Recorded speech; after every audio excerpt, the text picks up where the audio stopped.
வணக்க மக்களே. நம்ம கார்த்திக் கதையில மே 12 என்ன நடக்க போகுது அப்படிங்கறத பத்தி தாங்க இந்த வீடியோல இப்ப நம்ம பார்க்க போறோம். வீடியோவுக்கு மறக்காம லைக் பண்ணிக்கோங்க. நீங்க லைக் பண்றதுதான் எங்களுக்கு அடுத்து வீடியோ போடுறதுக்கு ரொம்ப ரொம்ப இன்ட்ரெஸ்டிங்கா இருக்கும். சோ மறக்காம லைக் பண்ணிட்டு இந்த வீடியோவை தொடர்ந்து பாருங்க. என்ன நடக்குது அப்படின்னு பாத்துக்கிட்டீங்கன்னா, நம்ம வில்லி இருக்காங்கல்ல, அந்த சந்திரா அவங்க வந்துட்டாங்க. அவங்க வந்ததை வீட்டுல எல்லாரும் பார்த்துட்டு ரொம்ப அதிர்ச்சி ஆகுறாங்க. அப்ப ரோஹி கேக்குறாங்க, சித்தி நீங்க எப்ப வந்தீங்க, திடீர்னு வந்து நிக்கிறீங்க அப்படின்னு. அதுக்கு வில்லி சொல்றாங்க, நான் நைட்டே வந்துட்டேன், உங்க யாரையும் டிஸ்டர்ப் பண்ண கூடாது அப்படிங்கறதுக்காக தான் உங்க யாரையுமே கூப்பிடல. அப்ப ரோகு சொல்றாங்க, சரிங்க சித்தி அப்படின்ட்டு.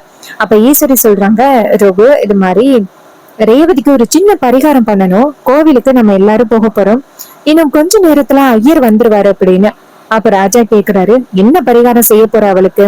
அதுக்கு அவங்க சொல்றாங்க, இது மாதிரி அவளுக்கு வந்துட்டு கல்யாணம் நல்லபடியா எந்த பிரச்சனையும் இல்லாம நடக்கணும் அப்படின்னா அவளுக்கு மாலை போட்டு ஒரு பரிகாரம் பண்ணணுமா. அதுக்காக தான் எல்லா ஏற்பாடுகளையும் நான் கோவில்ல பண்ணிருக்கேன், இன்னும் கொஞ்ச நேரத்துல ஐயரும் வந்துருவாரு.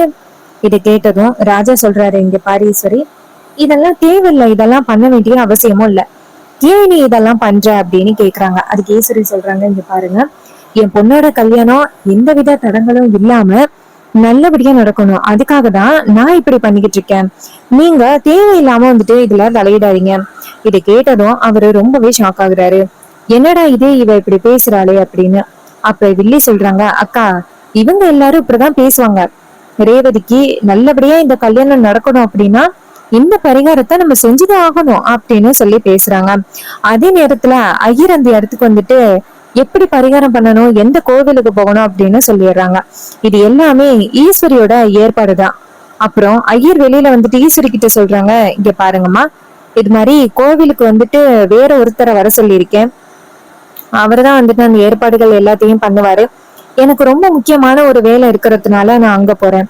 ஈஸ்வரி சொல்றாங்க, என்னையா இப்படி சொல்றீங்க, நீங்க தான் வந்துட்டு கரெக்டா எனக்கு இந்த பிளான் எல்லாம் பண்ணி கொடுப்பீங்க அப்படின்னு பார்த்தா என்ன போறேன்னே சொல்றீங்க. அவர் சொல்றாரு, அம்மா நீங்க கவலைப்படாதீங்க, என்னை விட தரமான ஒரு ஆள் வந்திருக்கான், அவன் கரெக்டா இந்த வேலையெல்லாம் முடிச்சிருவான்.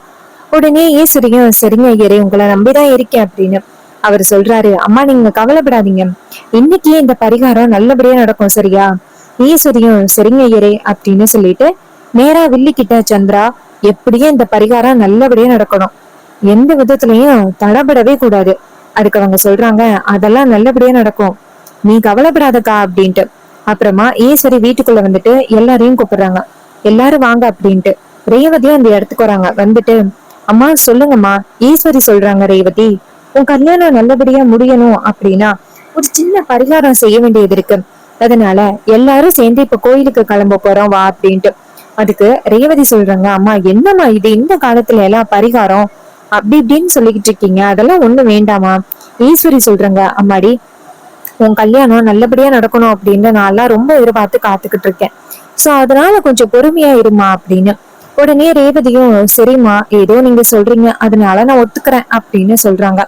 அதே நேரத்துல ஈஸ்வரி என்ன பண்றாங்கன்னா, நேரா வில்லி இருக்காங்கல்ல அவங்கள கூப்பிட்டு, இங்க வா, அந்த மாலைக்கான ஏற்பாடுகளை பண்ணணும் அப்படின்னு சொல்லிட்டு ரெண்டு பேருமே சேர்ந்து ஒரு கடைக்கு போறாங்க. அங்க போயிட்டு ஒரு நல்ல மாலையை வாங்கிட்டு வராங்க.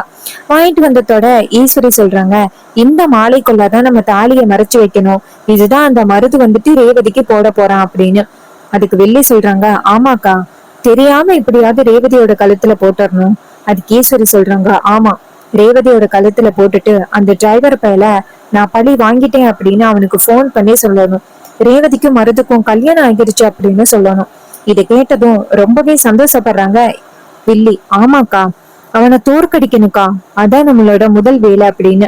அப்புறமா ஈஸ்வரி வந்து அந்த தாலிய மாலைக்குள்ள தெரியாம வைக்கிறாங்க. வச்சுட்டு அவங்க தங்கச்சி கிட்ட, பாருடி உனக்கு வெளியில தெரியுதா அப்படின்னு சொல்ல, அதுக்கு அவங்க சொல்றாங்க, அக்கா சுத்தமா தெரியவே இல்லக்கா, கரெக்டா யாராலையுமே கண்டுபிடிக்க முடியாது அப்படின்னு. உடனே ஈஸ்வரியும் ரொம்ப சந்தோஷப்படுறாங்க, சூப்பர், இதத்தான் நான் எதிர்பார்த்தேன் அப்படின்னு கரெக்டா அந்த மாலையை வந்துட்டு எடுத்துட்டு போறாங்க. அப்புறமா வந்துட்டு ரேவதி இருக்காங்கல்ல, அவங்க அம்மா கிட்ட, அம்மா இந்த பரிகாரம் எல்லாம் இப்ப வேணுமாமா, ஏமா இந்த பரிகாரம் எல்லாம் அப்படின்னு. ஈஸ்வரி சொல்றாங்க, இங்க பாரு, பெரியவங்களோட பேச்ச நீ எப்பவுமே கேட்கணும், இந்த பரிகாரம் நமக்கு ரொம்பவே முக்கியம், அதனால நீ தயவு செஞ்சு வந்துட்டு கொஞ்சம் பொறுமையா இரு அப்படின்னு. உடனே ரேவதியும் சரிம்மா அப்படின்னு சொல்றாங்க. அப்புறமா பரிகாரத்துக்கான ஏற்பாடுகளை பண்றாங்க. ராஜா, ரோஹிணி எல்லாருக்குமே வந்துட்டு ஒரே குழப்பமா இருக்கு. இந்த மாதிரி திடீர்னு பரிகார ஏற்பாடுகள் பண்ணிருக்காங்க அப்படின்னா கண்டிப்பா இதுக்கு பின்னாடி வேற ஏதோ பெரிய காரணம் இருக்கும் அப்படின்னு தோணுது.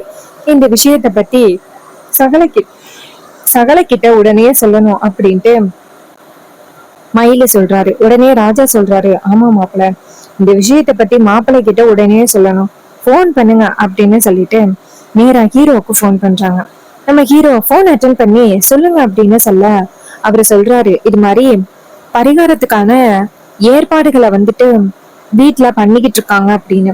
இதை கேட்டதும் ஹீரோ சொல்றாரு, பரிகாரமா, என்ன பரிகாரம் அப்படின்னு. அதுக்கு அவங்க சொல்றாங்க, இது மாதிரி ரேவதி இருக்கால, அவளுக்கு ஏதோ மாலை போட்டு ஏதோ பரிகாரம் பண்ணணுமா, எல்லாரும் கோவிலுக்கு கிளம்புறாங்க. எனக்கு என்னமோ இதுக்கு பின்னாடி வேற ஏதோ ஒரு பயங்கரமான காரணம் இருக்கும் அப்படின்னு தோணுது.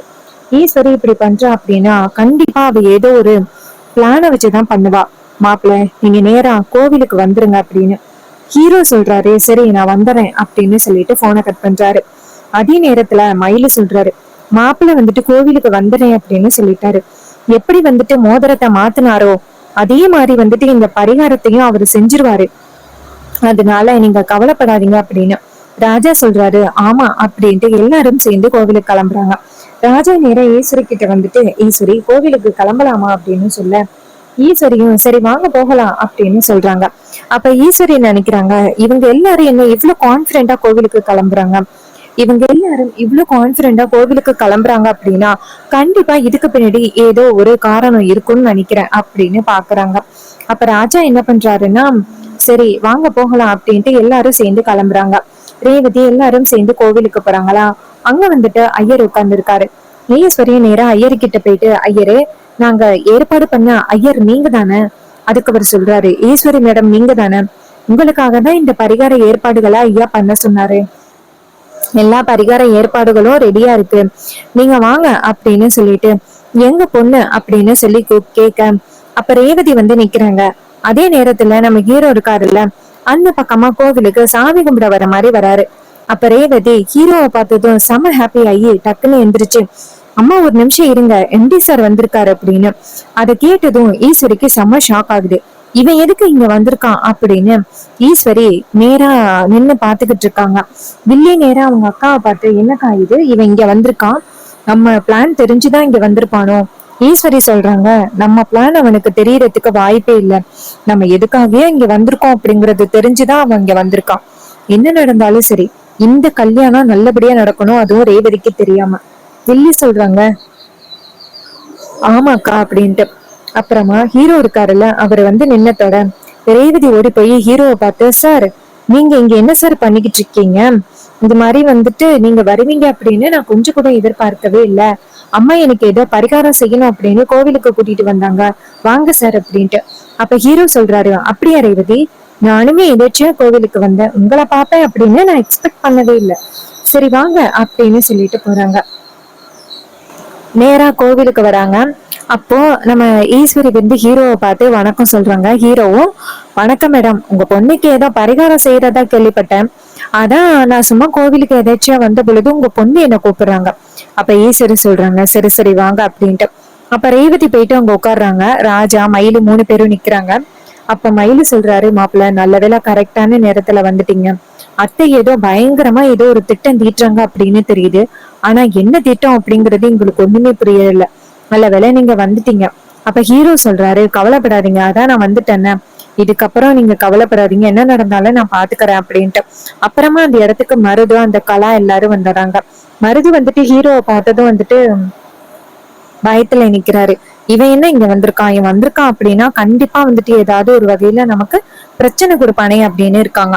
அப்ப நம்ம ஹீரோ வந்துட்டு நேரா மருதுவை பார்த்து, என்ன சார் ஏதோ பதட்டமா இருக்கிற மாதிரி தெரியுது அப்படின்னு. மருது சொல்றாரு, நான் ஒண்ணும் பதட்டமா இல்லையே அப்படின்ட்டு. அதுக்கப்புறம் ஈஸ்வரி வந்துட்டு ரேவதியை உட்கார வைக்கிறாங்க. அதுக்கப்புறம் அந்த ஐயர் வந்துட்டு பரிகாரத்தை ஆரம்பிக்கிறாரு.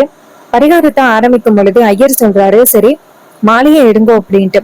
ஈஸ்வரி அந்த மாலையை எடுத்து கொடுக்குறாங்க. ஐயர் அந்த மாலையை வாங்கிக்கிட்டு, இந்த மாலையை வந்துட்டு இந்த பொண்ணுக்கு ரத்த சம்பந்தம் இல்லாதவங்க போடணும் அப்படின்னு சொல்றாங்க. இதை கேட்டதும் ஈஸ்வரி சொல்றாங்க, மருது இருக்காரே கார்த்தி இருக்காரே அவரு போடலாம் அப்படின்னு. இதை கேட்டதும் ராஜா டக்குன்னு நிப்பாட்டி, ஈஸ்வரி என்ன சொல்ற? அவரு நமக்கு ரத்த சொந்தம், அது உனக்கு தெரியாதா? என் தங்கச்சி பையன் தானே அவரு. அவர் எப்படி மாலை போட முடியும்? ரத்த சம்மந்தம் இல்லாதவங்க மாலை போடணும் அப்படின்னா அது கண்டிப்பா ரேவதியோட எம்டி சார் தான் போடணும். இந்த இடத்துல அவர் தானே இருக்கிறாரு அப்படின்னு.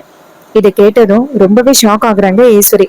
அப்ப ரேவதி சொல்றாங்க, ஆமாமா, ரத்த சம்பந்தம் இல்லாதவங்க போடணும் அப்படின்னா எம்டி சார் தான் வரும். அது எப்படிமா இவரு வரும்? இவரு அப்பாவோட தங்கச்சி இல்ல, தங்கச்சி பையன்ல, எப்படிமா அவரு மாலை போட முடியும் அப்படின்னு. இதை கேட்டதும் ஈஸ்வரிக்கு செம்ம ஷாக் ஆகுது. ஆகா, நம்ம சரியா கவனிக்காம இப்படி பேசிட்டோமோ அப்படின்னு. அப்போ ஐயர் வேற வழியே இல்லாம ஹீரோவை கூப்பிடுறாரு. நம்ம ஹீரோ நிக்கிறாரு. ஐயர்கிட்ட அந்த மாலையை கொடுக்க நம்ம ஹீரோ ரேவதியோட கழுத்துல மாலைய போடுறாரு. இத பார்த்ததும் ஈஸ்வரிக்கு செம்ம ஷாக் ஆகுது.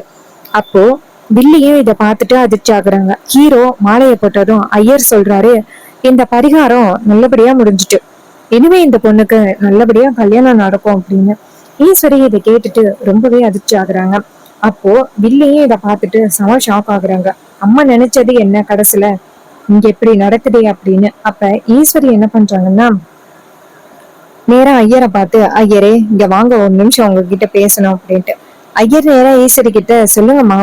ஈஸ்வரி சொல்றாங்க, ஐயோ நான் உன்கிட்ட என்ன சொன்னேன், கடைசியில நீ என்ன பண்ணி வச்சிருக்க?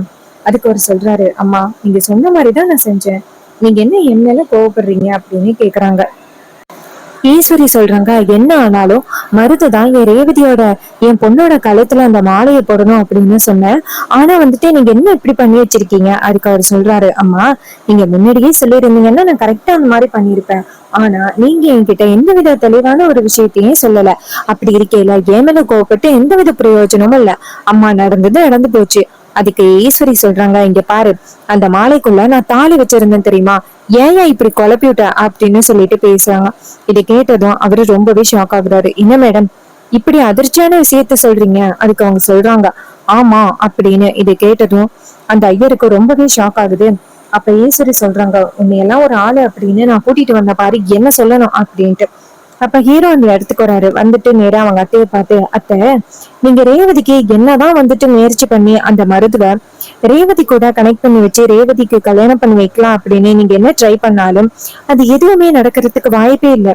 ஏன்னா ரேவதி மேல நான் அவ்வளவு பாசத்தோடையும் காதலோடையும் இருக்கேன். ரேவதி கண்டிப்பா என்னை விட்டு போகவே மாட்டான். அவ மனசளவுல நான் தான் இருக்கேன். நீங்க தேவையில்லாம இப்படி எல்லாம் பண்ணிக்கிட்டு இருக்கீங்க அத்தை அப்படின்னு. ஈஸ்வரி சொல்றாங்க, டேய் இந்த விஷயத்துல நீ ஜெயிச்சிருப்ப, ஆனா என்னோட அடுத்தடுத்த பிளான்ல நீ தோக்க போறது உறுதி அப்படின்னு. அதுக்கு ஹீரோ சொல்றாரு, உன்னால முடிஞ்சதை பாத்துக்க, நான் கண்டிப்பா ஜெயிப்பேன். ரேவதி எனக்கு தான் சொந்தம். எனக்கும் ரேவதிக்கும் கல்யாணம் ஆகி முடிஞ்சிருச்சு. அவளோட இந்த ஞாபக மறதிய நீங்க பயன்படுத்தி அவளை என்கிட்டேந்து பிரிக்கலாம் அப்படின்னு நீங்க முயற்சி பண்றீங்க. நீங்க என்ன ட்ரை பண்ணாலும் அது நடக்கிறதுக்கு வாய்ப்பே இல்லை. நீங்க பண்றது எல்லாமே தப்பு அப்படின்னு ஒரு நாள் உங்களுக்கு புரியும் பாருங்க அப்படின்னு. ஈஸ்வரி சொல்றாங்க, இங்க பாரு, நான் கண்டிப்பா உன்னை மறுபடியும் இந்த வீட்டுக்குள்ள அனுமதிக்க மாட்டேன். அதுக்காக நான் எந்த லெவலுக்கு போனாலும் ஆச்சரியப்படுறதுக்கு இல்ல அப்படின்னு சொல்லிட்டு ஈஸ்வரி அந்த இடத்துல இருந்து கிளம்புறாங்க. நேரா ரேவதி கிட்ட போயிட்டு, அம்மாடி ரேவதி, உனக்குதான் பரிகாரம் முடிஞ்சிருச்சே, வாமா வீட்டுக்கு போகலாம் அப்படின்னு சொல்லிட்டு கூப்பிட்டுக்கிட்டு கிளம்புறாங்க. அப்ப ரேவதி நேரா ஹீரோவை பார்த்து, சார் நான் போயிட்டு வரேன் சார் அப்படின்னு சொல்ல, ஹீரோவும் சரி போயிட்டு வா அப்படின்னு சொல்றாங்க. இதையெல்லாம் பார்த்துட்டு ஈஸ்வரிக்கு செம்ம காண்டாகுது. இவளே அவன் கிட்ட பேச ஆரம்பிச்சிருவா போலயே அப்படின்னு ரொம்ப ஷாக் ஆகுறாங்க. சோ இந்த கதை உங்களுக்கு பிடிச்சிருக்கா? இந்த கதை பிடிச்சிருந்துச்சுன்னா இந்த வீடியோவுக்கு மறக்காம லைக் பண்ணிக்கோங்க. நீங்க லைக் பண்றதுதான் எங்களுக்கு அடுத்தடுத்த வீடியோ போடுறதுக்கு ரொம்ப ரொம்ப இன்ட்ரெஸ்டிங்கா இருக்கும். சோ மறக்காம லைக் பண்ணிட்டு இந்த வீடியோவை தொடர்ந்து பாருங்க. அது மட்டும் இல்லாம நம்ம கிட்ட ஹேர் கிளிப்ஸ் அண்ட் ஆக்சசரிஸ் ₹5 இருந்து ₹10 வரைக்கும் அவைலபிளா இருக்கு.